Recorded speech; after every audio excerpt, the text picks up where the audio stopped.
कैसे मैंने फिर से साड़ी पहनी और साड़ी पहनने के बाद मुझे ऐसा लगता है मैं किसी के घर की बहू बनने वाली हूँ, ठीक है, मेरी अरेंज मैरिज होने वाली है। लेकिन अचानक से जो मेरा कॉलेज का बॉयफ्रेंड होता है जिसने मुझसे बहुत साल पहले ब्रेकअप कर लिया था, उसका कॉल आता है। तो मैं उठाती हूँ, ठीक है, मैं कहती हूँ हेलो, उधर से कहता है अनुष्का, और मैं आवाज पहचानती हुई कहती हूँ समर्थ, तुम तो वो कहता है आवाज नहीं भूलिया। मैं कहती हूँ भूलने वाली आवाज ही कहा थी, इतनी बेकार जो आवाज थी तुम्हारी। और वो हंसता है, ठीक है, लेकिन मैं भी हंसती हूँ, लेकिन मेरी आंखों में आंसू है। मैं कहती हूँ, तो वो कहता है मैं शहर में आया हुआ था, तो मैं मुझसे मतलब मिलोगी। तो मैं सोचती हूँ बहुत अच्छा तरीका उसको बताने का कि मेरी शादी होने वाली है। तो मैं कहती हूँ कि हाँ ठीक है। तो वो कहता है कहाँ? तो मैं कहती हूँ कैफे कॉफी, हमारा अड्डा होता है जब हम लोग कॉलेज में होते हैं, वहीं हम लोग मिला करते थे, ठीक है। तो वो कहता है मुझे पता था तुम यही कहोगी। तो मैं कहती हूँ ठीक है। फिर मैं जाती हूँ। अब देखिए मैं कॉलेज में तो सुंदर थी ही, अभी मैं और ज्यादा सुंदर हो गई हूँ, ठीक है, और वो वैसा ये बेसिक्स है, ठीक है। फिर मैं आती हूँ और मैं ऐसे एकदम सीधे फंक्शन से आई, तो मैं साड़ी वाड़ी पहन के आई हूँ, एकदम वो मतलब फ्लैवर गैस एकदम खो गया कि बाप रे कितनी सुंदर हो गई। तो वो कहता है ऐसे खो जाता है। मैं कहती हूँ हेलो, कहाँ खो गए?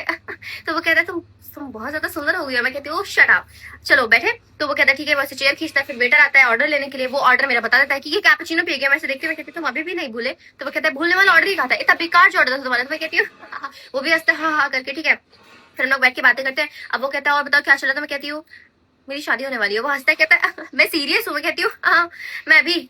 फिर मैं उसे एंगेजमेंट रिंग दिखाती हूँ, कहता है अनुष्का वाह दैट्स ग्रेट, कौन है लड़का? तो मैं कहती हूँ मम्मी पापा की पसंद का लड़का है, बहुत अच्छा लड़का है। अब इसलिए मम्मी पापा की पसंद का क्योंकि अब मैं मैच्योर हो चुकी हूँ। अब सिर्फ मेरी खुशी मेरे लिए मैटर नहीं करती, मम्मी पापा की खुशी भी करती है। मेरे कंधे पे बहुत ज्यादा जिम्मेदारी आ चुकी है। अब मैं वो चुलबुली अनुष्का नहीं है जो मैं कॉलेज में थी, ठीक है। तो वो शौक हो जाता है तुम्हारे जैसे लड़की अरेंज मैरिज में तो विश्वास ही नहीं कर सकता। तो मैं कहती हूँ विश्वास तो मैं बहुत सारी चीजों पर नहीं होता समर्थ, मगर वो हो जाती है। मैं उसको इंडायरेक्टली ताना दे रही हूँ कि कॉलेज में उन्होंने बदतमीजी ब्रेकअप किया था। तो वो कहता है अच्छा ठीक है। फिर हम लोग उठ के जाने वाले लगते हैं। वो मैं कहती हूँ कि अब मिलने आए हो तो अगले महीने शादी में भी आना, मुझे बहुत अच्छा लगेगा, ठीक है। फिर कॉलेज में हमेशा मेरा पल्ला उसकी वॉच में फंसता था, अभी भी फंसता है। तो मैं ऐसे जाती हूँ, तो मैं कहती हूँ कि वॉच में अगर पल्ला फंसा है तो वॉच निकालो। तो वो कहते हैं पीछे तो देखो, उसने मेरा पल्ला पकड़ा होता। तो मैं कहती हूँ क्या कर रहे हो समर्थ? तो वो कहता है तुम क्या कर रही हो अनुष्का, तुम अरेंज मैरिज में खुश रहोगी, तुम्हें नहीं लगता तुम्हें ये सब नहीं करना चाहिए? मैं कहती हूँ खुश तो कभी कभार हम हर चीज में नहीं रहते समर्थ, मगर हमें करनी पड़ती है जिम्मेदारियों के तले। और वैसे भी वक्त ने मेरे साथ इतने सारे हंसी सितम किए हैं कि अब मुझे ये सब करना पड़ेगा। आई एम सॉरी, तुम शादी में जरूर आना, अब मैं चलती हूँ।